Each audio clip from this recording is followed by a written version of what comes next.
하나님의 은혜로 왕이 된 다윗은 제일 먼저 그는 이 여부수 사람들이 머물고 있는 그 지역을 공략하기 시작합니다. 그동안 그가 남쪽 헤브론 땅을, 유다 지역을 다스리고 있었지만 그는 여전히 여부수 사람들이 머물고 있는 이 예루살렘 지역, 이 시온 산성은 아직 난공불락의 요새였기 때문에 무너지지 않고 있었어요.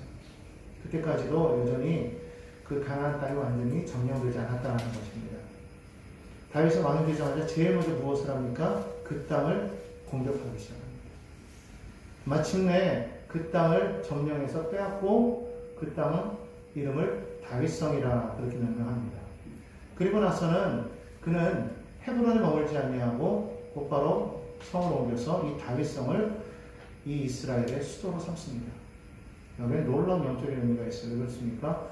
아브라함이 그 놀라움을, 그리고 예루살렘에 있는 왕들을 점령하고 난 이후에 그 소돔과 고모라에 머물고 있던 그 롯을 구하기 위해서 그 가나안의 왕들과 싸움을 하고 그가 돌아왔을 때 누가 그를 영접했습니까? 바로 살렘왕 멜기세덱이 나와서 그를 영접한 것을 합니다. 그 멜기세덱은 누구를 상징하고 있습니까?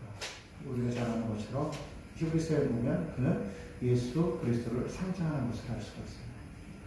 그러니까 이것은 참으로 그 하나님의 그런 어떤 이 영적으로 예비하신 그런 곳이었고, 바로 그곳에 이 다윗은 자신의 성을 옮겼다는 거예요. 지금까지 헤브론에서 그가 7년 반 동안은 그가 다스리지 않았습니까? 근데도 거기에 머물지 않고 예루살렘을 옮겼다는 것은 다윗이 참 기도하는 사람이라는 걸 알 수가 있어요. 그냥 옮겼겠습니까? 하나님 앞에 그는 끊임없이 기도하고 생각하는 사람이다. 진정 여러분 지혜 있는 자는 어떤 사람이 지혜 있는 자냐? 결단력 있는 사람이 지혜로운 자냐? 추진력 있는 사람이 지혜로운 자냐? 아니라는 거야. 진정 지혜로운 자는 하나님 앞에 기도하는 자임을 믿어야 될 줄 압니다. 하나님의 사람들은 이 바로 하늘로부터 오는 지혜가 필요합니다. 하늘로서 오는 지혜를 구해야 된다는 거예요. 무슨 일을 행하든지 늘 우리는 생각을 먼저 하나님께로 맞춰야 됩니다. 초점을 하나님께로 맞춰야 됩니다. 그래서 하나님 앞에 무릎 꿇고 기도하는 그런 믿음의 삶이 될 때에 그 기도의 응답을 따라 나아갈 때 정말 지혜로운 자라고 말씀드릴 수가 있어요. 성경에 나오는 많은 인물들은 다 기도의 사람이었습니다. 아브라함도 그랬고 이삭도 그랬고 야곱도 그랬고 다 기도하는 사람들이었어요. 기도하는 과정 속에서 하나님을 만났어요. 오늘 여기 나온 다윗도 그렇습니다. 솔로몬도 하나님 앞에 기도할 때, 예배할 때 그는 지혜로운 자가 되었어요. 다니엘은 비록 포로로 잡혀갔지만 그는 그곳에서도 예루살렘 성을 향하여서 항상 문을 열어놓고 하나님 앞에 기도했다고 말합니다.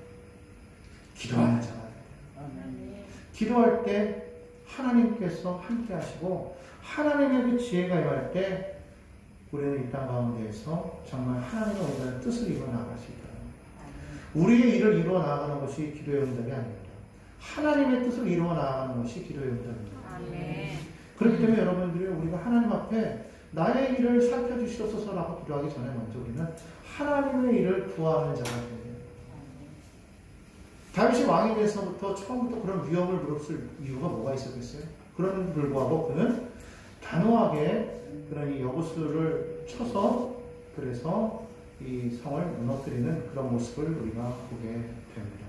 그렇기 때문에 여러분 우리가 기억해야 될 것은 어떠한 상황 속에서도 우리는 먼저 하나님의 나라와 그 일을 구하는 저와 여러분이 되어야 될 줄 믿습니다. 그리고 난 다음에 그는 곧바로 이어서 무엇을 합니까? 블레셋 사람을 쳐서 블레셋 지경을 점령하는 그런 모습을 보입니다. 블레셋 사람들은 여러분 알다시피 사사시대에서부터 시작해서 사무엘이 왕으로 있을 때에 계속해서 이스라엘을 못살게 굴었던 그런 민족 아니었습니까? 더군다나 이 블레셋 사람들은 히타이트족의 그런 그 철기 문명을 받아들여가지고 철을 다스릴 줄 아는 사람들이었어요. 반면에 유다족 속들은 아직까지 청동기 문명이었기 때문에 군사력으로 도무지 이길 수가 없는 그런 상황이었죠. 그런 상황에서 여전히 그들은 블레셋을 쫓아내지 못하고 함께 어우러져 사는 그런 모습이었다는 거예요. 그런데 다윗은 왕이 되자마자 바로 지금 점령하지 못했던 이 여부수족 사람들의 땅, 그리고 블레셋 사람들의 땅을 점령하기 시작했다는 거예요. 성경에 보니까 하나님께서 다윗과 함께 하심으로 말미암아 그 땅을 이겨나가는 그런 모습이 사무엘하 5장에 나옵니다. 5장 25절을 보니까 이렇게 말합니다. 이에 다윗이 야훼의 명령대로 행하여 블레셋 사람을 쳐서 게바에서 에셀까지 이르니라. 어떻게 해서 이와 같은 일이 있을 수가 있었습니까? 하나님께서 그와 함께 하시기 때문이라고 성경은 말합니다. 다윗이 왕이 돼서 제일 먼저 했던 것은 하나님의 약속을 기억했다는 거예요. 그 가나안 땅을 점령하라는 그 약속을 그는 잊지 않고 있었다는 거예요. 사사시대를 통틀어서 실패한 것이 무엇이었습니까? 하나님께서 그 땅을 점령하라는 것을 이루지 못했다는 거예요. 하나님께서 그 땅을 이스라엘 백성들에게 주시겠다고 말씀하셨는데도 불구하고 그들은 그 일을 이루지 못하고 여전히 미완성으로 남겨뒀다는 겁니다. 그러면서 왕조가 시작된 거예요. 그런데 다윗은 그 일을 지금 이루어 나아가고 있다는 겁니다. 다윗이 위대한 것은 그가 용맹해서가 아닙니다. 그가 하나님의 뜻을 깨달았기 때문이에요. 하나님의 뜻을 알았던 사람이에요. 하나님의 뜻을 이루어나가기 위해서 다른 무엇보다도 그것을 먼저 실천했던 사람이라는 것을 우리가 분명하게 깨달아야 될 줄로 믿습니다. 오늘 우리 7장을 우리가 다시 한번 보면 6장을 보겠습니다. 6장을 보면 하나님께서는 이제 다윗을 평안하게 하시니까 다윗이 무엇을 합니까? 이제 하나님의 말씀을 갖고 오는 것을 우리가 볼 수가 있습니다. 주변의 나라를 물리치고 난 이후에 그가 해야 될 일이 무엇인지 그는 분명하게 알고 있었다는 거예요. 지금까지 하나님의 괴가 어디 있었느냐? 오늘 여기 6장 2절에 보니까 바알레 유다에 있다고 이렇게 말합니다. 이 바알레 유다는 다른 말로 하면 어디냐면 바로 기랏 여아림이라는 것이죠. 바로 그 기랏 여아림의 아비나답의 집에 이 법궤가 20년 이상을 머물러 있었다는 거예요. 블레셋에게 빼앗겨서 그것이 돌고 돌아서 그것이 기랏 여아림으로 와서 계속해서 머물러 있습니다. 한 번도 사울은 하나님 앞에 나가서 묻질 않았다고 성경은 말하고 있어요. 한 번도 나가지 않았습니다. 반면에 다윗은 오히려 그 말씀을 자기가 머문 그 성으로 가져오기를 원했다는 거예요.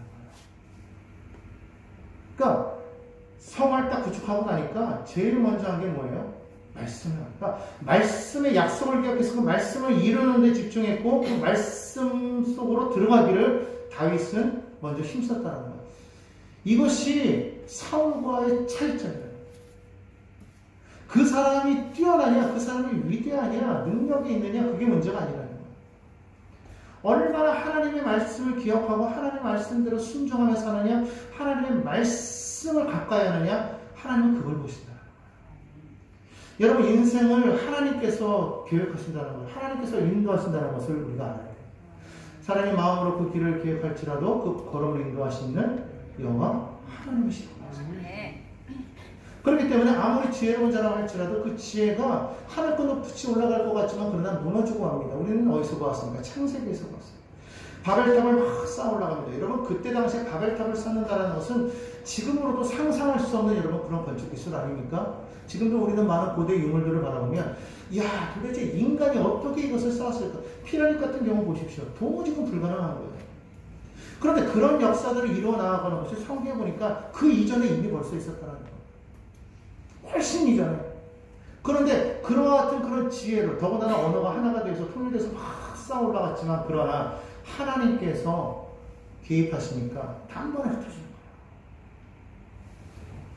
그러니까 세상의 모든 문명이 아무리 강하고 아무리 힘있고 지혜롭고 모든 것이 뛰어나게 발전한 것 같아도 하나님의 그 손 안에 능력 안에 있음을 우리가 기억해야 돼요.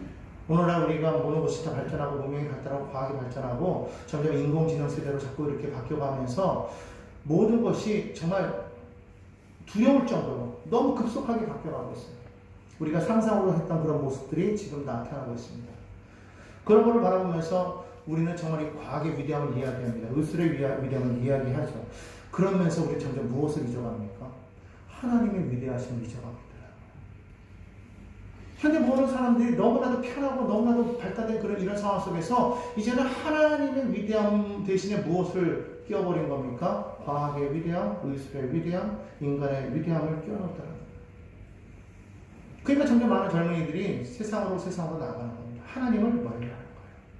마치 하나님은 그 옛날 그 고리타분한 전설 속의 인물처럼 그렇게 자리매김하고 있다는 것이죠.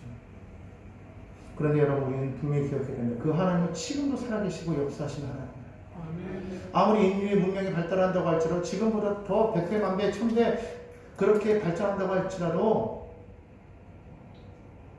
하나님의 그 능력 아래 있음을 우리는 분명하게 우리는 기억해야 된다. 왜 그렇습니까? 세상의 모든 만물이 그분이 창조했기 때문에, 공간뿐만 아니라 시간마저도 하나님 창조하셨기 때문에 하나님께는 이 미래 앞으로 일어날 모든 일까지도 그분의 능력 아래 있다는 것을 우리는 기억해야 된다는 겁니다.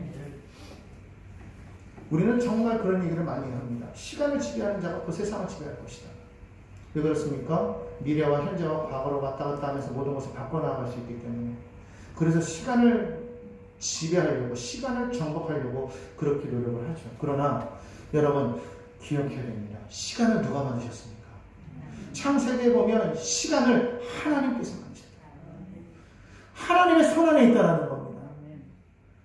여러분 다윗은요, 하나님을 분명하게 살아계신 하나님의 진정한 왕으로 깨달았다는 거예요.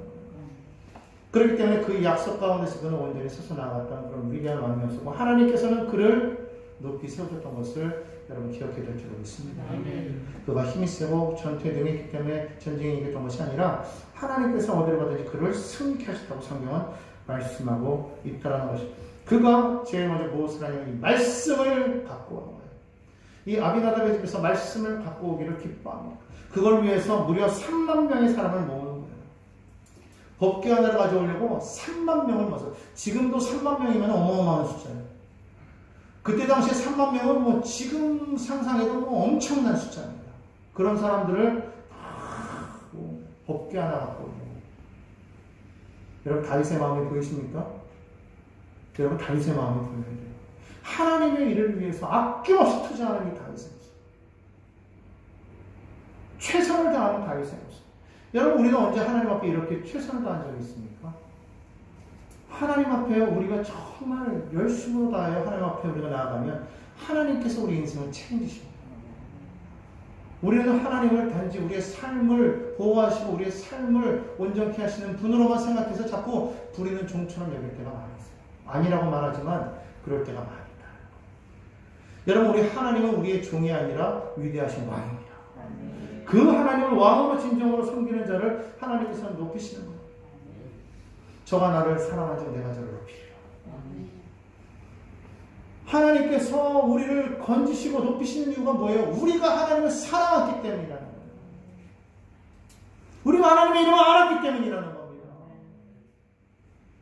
온전히 우리가 하나님 앞에 먼저 나아가면 하나님이 책임지시는 것을 보게 된다는 거예요. 다윗이 얼마나 그 말씀을 가지고 그를 사모했던지 3만 명이나 되는 사람을 아마 엄청났을 거예요. 어마어마한 행렬이었겠죠. 그 법궤를 가지고 아비나답의 집에 사람을 보냅니다. 아비나답은요 그 법궤를 보내기 위해서 새스를 만들어요. 아마 멋있게 만들었을 거예요. 기가 막히게 만들었습니다. 그리고 그 법궤 주위로 다른 사람도 안 붙여 자기 아들들을 붙인 거예요. 그리고서는 아마 그 주변으로 뭐 어마어마한 사람들이 불러섰겠죠. 그리고 이 법궤를 싣고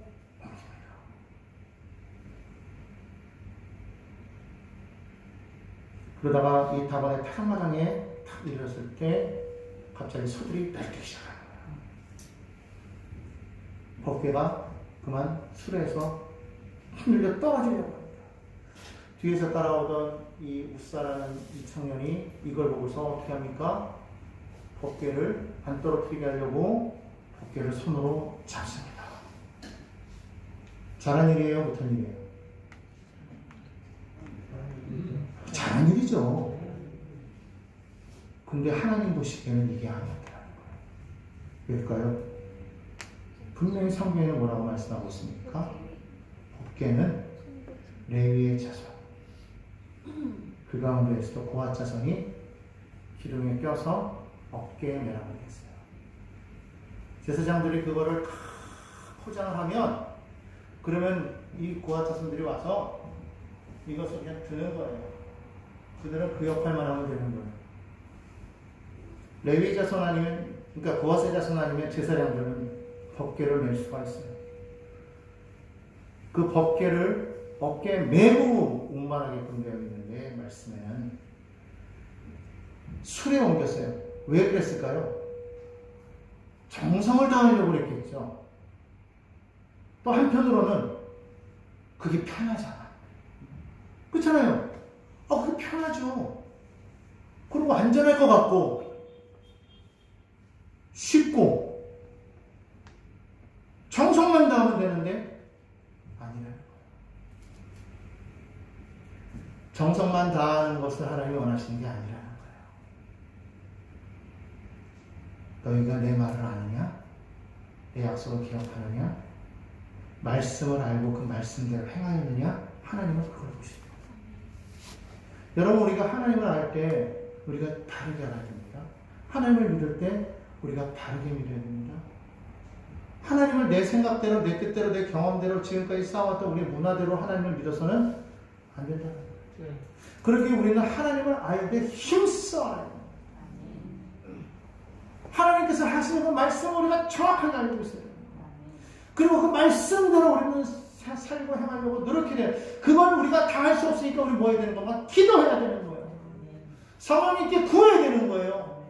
성령님, 나는 알지 못합니다. 성령님 내게 오사 이 말씀을 깨닫게 하시고 이 말씀대로 살아갈 수 있도록 나를 도와주옵소서. 여러분, 성령이 왜 오셔서 우리를 돕는지 아십니까? 그것 때문에 오시는 거예요. 뭐 우리 옆에 없어서 우리 시다바리처럼, 시다바리는 안 돼요. 우리 종처럼 옆에 서가지고 우리를 뭐 그냥 옆에 오셔서 뭐 필요한 거 있습니까? 이렇게 도우려고 오신 게 아니라 하나님의 그 뜻을, 하나님의 말씀을 정확하게 알고 그 말씀대로, 그 뜻대로 우리가 살아가야만 우리가 정말 그 생명에 관할 수 있기 때문에. 그래서 하나님께서는 우리에게 성령을 보내주신 거예요. 그러니까 성령으로 말미암지 않고는 예수가 구주시라 할 수 없다는 말이 거기서 나오는 거예요. 우리가 입술로 아무리 예수가 구주이십니다, 구주이십니다 말해도 말로는 구주라고 말하지만 내 삶 속에서는 구주가 안 될 수도 있다는 거죠. 내 삶 속에 예수가 없을 수도 있다는 거예요. 정말로 여러분, 우리는 예수님을 나의 구주로 모셔드리고 그분과 함께 살아가고 있습니까? 그래야 된다는 거예요. 우리가 이름으로만 크리스찬이 아니라 정말 내 삶 속에 역사하시는 그 하나님, 나의 삶 속에, 나의 가정 속에, 나의 모든, 내 가는 모든 삶에 그분이 와 계셔야 된다는 거예요. 날마다 그분을 인정하고 그분과 함께 동행하며 살아가는 우리의 삶이 되어야 된다는 거예요. 여러분, 그게 어려운 게 아니에요. 그냥 그분을 인정하고 그분의 뜻대로 그냥 우리 맡겨버리면 되는 거예요. 여러분, 수영하다 배우시지 않았습니까? 수영할 때 어떻게 해야 우리가 수영을 잘할 수 있어요? 물에 맡기면 돼요. 맡기면 뜬대요. 근데 물에 안 빠지려고 자꾸 내 힘으로 막 허우적거리니까 빠져들어요. 세상도 마찬가지예요. 하나님의 말씀을 우리가 알고 그 말씀에 그냥 나 자신을 맡겨버리면 우리는 이 세상을 우리가 온전히 살아갈 수 있어요. 그런데 우리가 그러지 못하고 이 세상 속에서 자꾸 뭔가 살아가려고 내가 발버둥 치지 않으면 안 될 것만 같은 막 그런 생각이 드니까 이래야만 뭔가 하나님 앞에 내가 뭔가 열심을 내는 것 같으니까 막 발버둥 칩니다. 정작 발버둥을 치는데 어떻게 하는 걸 모르는 거예요. 맡기라는 거예요. 기본은 맡기는 거예요. 그분 앞에 나의 삶을 드리는 겁니다. 하나님께 맡길 때 하나님께서 우리를 책임져 주시는 거예요. 그분과 함께 살아가는 그런 믿음의 삶이 될 때 정말 여러분, 이 땅 가운데서 우리는 정말 하나님의 그 나라 가운데서 역사하시는 하나님의 능력을 우리는 경험할 수가 있어요. 그러지 못했다라는 겁니다. 자신의 최선, 나의 생각, 경험으로 최선을 다해서 법궤를 만졌지만 결과적으로 우사는 하나님의 치심으로 죽었다. 다윗은 깜짝 놀랍니다. 갑자기 마음의 기쁨은 온데간데 없이 사라지고 두려움이 확 나요.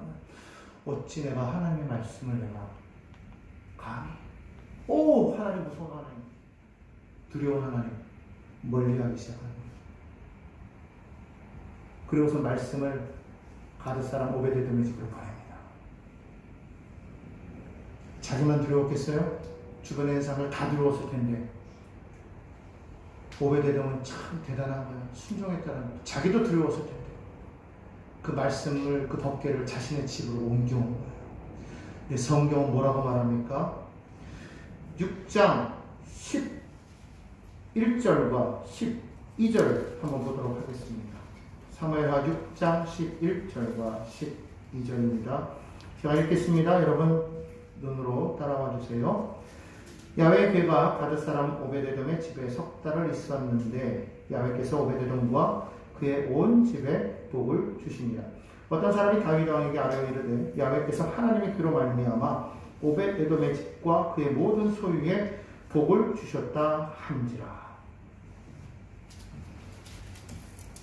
이 집이요 복을 받았대요. 무엇 때문에요? 하나님의 괴로 인해서. 하나님의 괴로 인해서. 하나님의 말씀이 그 집에 들어오니까 그 집이 석 달 머물렀는데 그 석 달 안에 뭐가 임했다고요? 복이 임했더라. 석 달이면 긴 시간일 수도 있지만 짧은 시간입니다. 근데 복이 임했대요. 그거를 그냥 복 받았어 이렇게 우리가 말하는 게 아니라 주변 사람들이 그걸 뭐 한 거예요? 봤다라는 거예요. 봤어요. 그걸 눈으로 보았습니다. 그게 소문이 났어요. 어디까지 들렸어요? 다윗의 귀에까지 들렸어요. 여러분, 우리 가운데 하나님의 말씀이 들어올 때 여러분의 삶에 하나님의 복이 임하고 하나님이 역사하시는 것이 많은 사람들의 눈에 보여야 되고 그것을 통해서 하나님이 살아계심을 전할 수 있는 그런 우리의 삶이 되어야 될 줄로 믿습니다. 아멘. 하나님의 말씀이 들어오면 우리가 알지 못하나 상상할 수 없는 놀라운 복이 임하게 됩니다. 막혔던 문제가 열리게 될 줄로 믿습니다. 복 받으려고 그 말씀이 그 집에 들어왔나요? 아니에요. 그냥 하나님의 말씀이 순종에 들어왔는데 복이 임한 거예요. 복 받으려고 가져온 게 아니라 순종하여 말씀을 받았더니 복이 임하더라. 하나님을 믿으니까 하나님의 나라 일을 위하여 일하니까 하나님께서 역사하시더라. 우리의 기도가 어떻게 받게 될지 아십니까? 하나님 이 문제를 해결해 주십시오. 하나님 내 삶을 변화시켜 주십시오가 아니라 하나님 내게 말씀하사 하나님 나를 통해 이루실 그 뜻을 알게 하시고 하나님 나라의 일을 위하여서 하나님 나 스스로가 사명자 되어 하나님 일하게 하옵소서. 하나님 내가 무엇을 하기 원하십니까? 하나님 앞에 믿음으로 기도하며 나아갈 때 하나님께서는 네가 너를 위해 구하지 않고 나를 위해서 모든 것을 구하였으니 내가 이것도 이루어주고 저것도 이루어주리라. 여러분 누구의 기도가 생각나십니까? 지금은 안 나오지만 나중에 솔로몬의 기도가 생각나지 않습니까? 하나님이 내게 주신 그 백성들을 하나님 나는 어리석어 다스릴 수 없사오니 저들이 내게 송사하러 왔을 때 하나님의 백성들을 올바로 재판할 수 있도록 하나님 그런 지혜를 알게 도와주시옵소서. 여러분 그것도 잘 이해해야 돼요. 나중에 다시 한번 얘기하겠지만 하나님 사업을 잘하는 지혜를 주시옵소서. 아버지 하나님 공부 잘하는 지혜를 주시옵소서. 아버지 처세를 잘하는 지혜를 주시옵소서. 인간관계 잘하는 지혜를 주시옵소서. 돈 잘 버는 지혜를 주시옵소서. 이게 아니라는 거예요.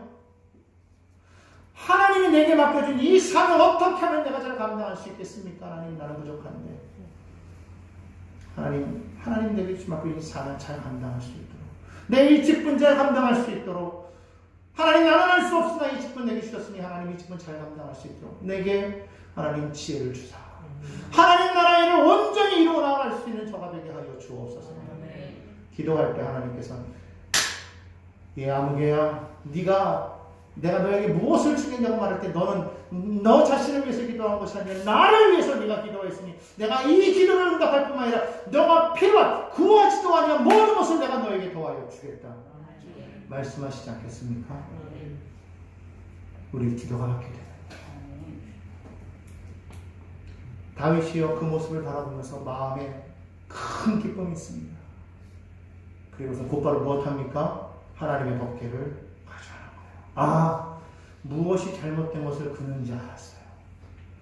말씀대로 내가 행하지 아니하였구나. 그래서 그는 무엇을 합니까? 하나님 앞에 제사를 드리고 그리고 사람들로 하여금 법궤를 메고 가게 합니다. 6장 15절에 말합니다. 다윗과 온 이스라엘 족속이 즐거이 환호하며 나팔을 불고 야훼의 궤를 메어 옵니다. 다윗이라고 해서 다 잘 되는 게 아닙니다. 하나님 말씀대로 행하였을 때 되는 거예요. 여러분 우리가 왜 하나님의 말씀을 읽어야 되는지 아시겠습니까? 그냥 읽어야만 뭐가 되는 것처럼 의무가 아닙니다. 말씀을 알아야 하나님의 뜻을 알고 하나님의 뜻을 알아야 하나님의 백성으로서 하나님의 자녀로서 내가 어떻게 살아야 되는지를 알 수가 있다는 거예요. 그래야 우리는 하나님의 뜻을 이 땅 가운데 이루어 나가요. 뜻이 하늘에서 이루어진 것 같이 땅에서도 이루어지는 역사가 나타나게 되는 거예요. 하늘의 뜻을 이루지 않으면서 땅의 뜻만 이루려고 한다고 그러면 아무것도 되는 게 아니에요. 제일 먼저 하나님의 뜻을 이루어야 돼요. 아버지의 뜻이 무엇입니까? 그 뜻을 알게 하여 주옵소서. 구할 때 아버지께서는 그것만 주시는 것이 아니라 땅의 뜻도 이루어지게 하는 놀라운 역사가 있게 될 줄로 믿습니다. 왕이 아니라도 좋아요. 우리 각자에게 주어진 삶이 하나님의 귀한 삶이 있습니다. 여러분 그것을 온전히 이루어 나가는 저와 여러분이 되어야 될 줄로 믿습니다. 기독교는 복 받는 종교가 아닙니다. 복의 종교는 맞아요. 왜? 아버지가 복의 근원이시기 때문에. 아버지가 생명의 근원이시기 때문에. 이 모든 것을 창조하시기 때문에. 선하게 만들었기 때문에 복 있는 종교는 맞습니다. 그러나 복을 구하는 종교는 아닙니다. 다시금 회복되어지면 아버지의 나라가 회복되어질 때 그때 우리의 삶도 변화가 일어나게 될 줄로 믿습니다. 이미 그와 같은 모습으로 우리는 서야 되는 거예요. 자, 그렇게 하고 이제 다윗이 법궤를 가지고 난 다음에 오늘 7장 1절을 보니까 이렇게 말합니다. 야훼께서 주의 모든 원수를 무찌르사 왕으로 궁에 평안히 살게 하신다. 주변의 모든 대적들을 다 물리쳤어요. 평안함이 왔습니다. 자, 이때 평안이 올 때 조심해야 되잖아요. 그죠? 다윗이 언제 그가 무너졌습니까? 어느 정도 자기 왕권이 안정됐을 때 그가 죄를 짓잖아요. 나중에 나오겠지만 일단 넘어가고. 근데 이때의 다윗은 그러지 않았다는 거예요. 초창기 다윗은 7장 2절에 보니까 이렇게 말합니다. 왕이 선지자 나단에게 이르되 볼지어다 나는 백향목 공에 살거든. 하나님에게는 휘장컴이다. 그가 지금 마음이 안타까운 거예요. 자기는 왕궁에 사는데 하나님의 궤는 휘장 안에 있어요. 뭐 하기를 원하는 겁니까? 하나님의 궤를 둘 수 있는 하나님의 영광이 만드는 성전을 지키를 원하는 거예요. 다윗이 왜 위대한 인물이냐? 그의 모든 초점이 여기에 맞춰져요. 하나님의 말씀과 성전을 향한 갈망. 하나님의 집을 짓기를 원하는 그 다윗을 향해서 하나님께서는 말씀하시는 5절에 보니까 이렇게 말합니다. 가서 내 종 다윗에게 말하기를 야훼께서 이와 같이 말씀하시되 내가 나를 위하여 내가 살 집을 건축하겠느냐.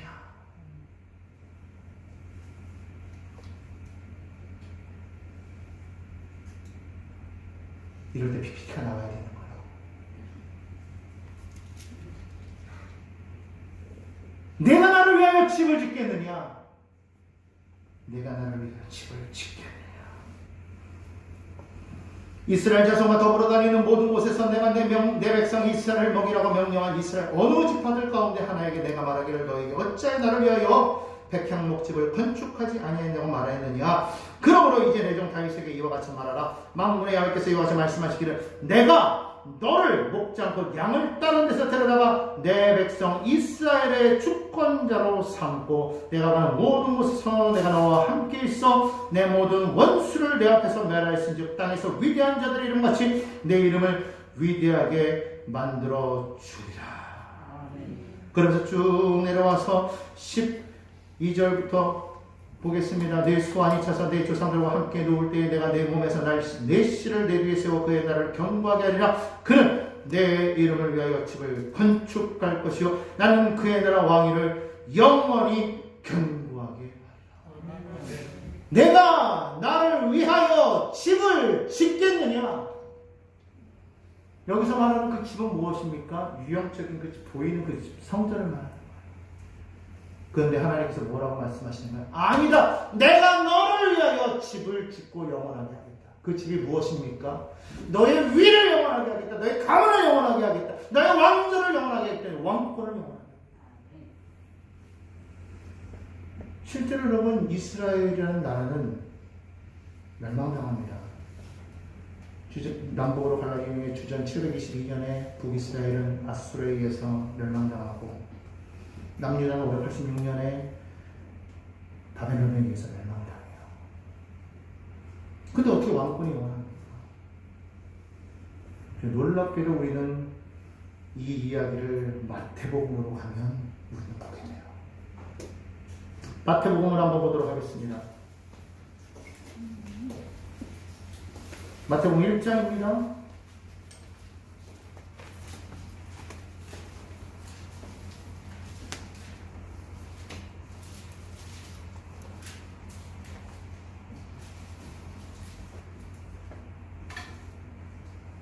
마태복음 1장에 보면 뭐라고 말하고 있습니까? 1절에 아브라함과 다윗의 자손 예수 그리스도의 계보라.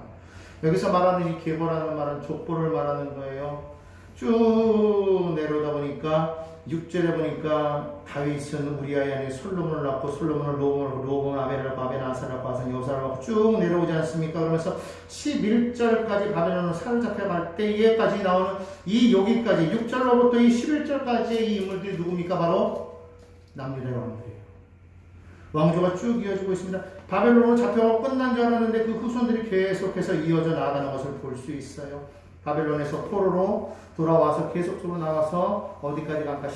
17절까지 보니까 누가 나옵니까? 16절에 뭐라고 나옵니까? 야곱은 마리아의 남편 요셉을 낳았으니 마리아에게서 그리스도라 칭하는 예수가 났습니다. 그 나라가 무너진 줄 알았는데 그 나라의 끝에 누가 나왔다고요? 영원한 왕이신 예수가 하나님께서 다윗에게 약속하셨던 그 약속의 말씀, 그 언약의 말씀이 끝나버리는 줄 알았는데 하나님의 말씀은 1점이라도 변함없이 반드시 이루어진다고 선언하셨습니다. 하나님은 인생이 아니시기 때문에 후회가 없으시고 사람이 아니시기 때문에 시간차이라고 했습니다.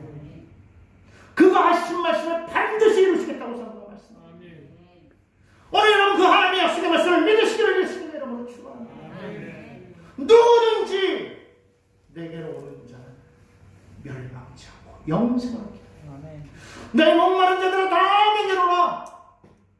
내가 너를 쉬게 하리라. 누구든지 내게로 오는 자 그 배에서 생생하게 흘러넘치게 될 것입니다. 오늘 여러분이 코로나 시대에 가장 심각한 문제가 뭔지 아십니까? 코로나요? 아닙니다. 정말 심각한 것은 우리 인생의 바이러스, 믿음의 바이러스에 걸렸다는 거예요. 믿음이 해이해져 가고 있습니다. 연약해져 가고 있습니다. 하나님을, 참된 하나님을 잃어버리고 있습니다. 전능하신 하나님을 놓쳐버리고 있습니다. 여러분, 예수 그리스도는 어제나 오늘 영원토록 동일하십니다. 그 전능하신 하나님은 지금 코로나 바이러스 때문에 병들어 연약해진 하나님이 아니라 지금도 얼마든지 이것을 물리칠 수 있는 전능하신 하나님. 사실은 그것이 누구 때문에 왔느냐? 우리의 죄악 때문에 왔습니다. 하나님 앞에 우리가 온전히 믿음으로 다시 우리 믿음을 회복하고 하나님 앞에 믿음으로 나아갈 때 하나님의 나라와 그 일부한 다윗에게 하나님께서는 정말로 그의 모든 것을 책임져 주시고 사울처럼 그 은총을 빼앗아 버리는 것이 아니라